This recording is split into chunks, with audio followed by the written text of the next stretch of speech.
ایک اور مناسبت آج کے دن کی جو پاکستان میں خاص طور پر منائی جاتی ہے وہ ہے یکم مئی ہے یوم مزدور. یکم مئی کے دن کو ہم یوم مزدور ڈے سے کہتے ہیں. مزدور ڈے کے عنوان سے پاکستان میں منایا جاتا ہے اور مزدور کی فضیلت کسی سے مخفی پوشیدہ نہیں ہے کہ رسول اللہ صلی اللہ علیہ وسلم مزدور کا ہاتھ چومتے تھے. جو مزدوری کرتا ہے، جو حلال رزق کے لیے کوشاں رہتا ہے، جو حلال رزق کو حاصل کرنے کے لیے کوشش کرتا ہے، اس کے لیے رسول اللہ صلی اللہ علیہ وسلم اس کا بہت احترام کرتے تھے اور اس کی دستبوسی کیا کرتے تھے.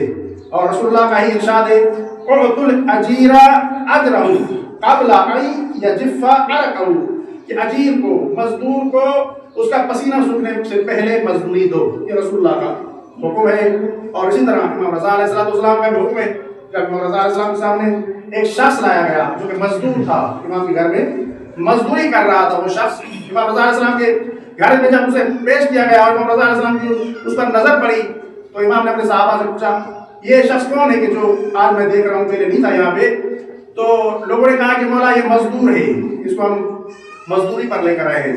تو امام رضا علیہ السلام نے فرمایا کیا اس کی مزدوری طے کی ہے؟ تو انہوں نے کہا کہ ہم نے مزدوری طے نہیں کی، یہ بہت اچھا بندہ ہے، جتنی ہم اسے مزدوری دیں گے مزدوری لے گا. تو امام رضا نے اس ٹائم ارشاد فرمایا تھا کہ ضروری ہے کہ پہلے تم مزدور کی مزدوری طے کر لیا کرو.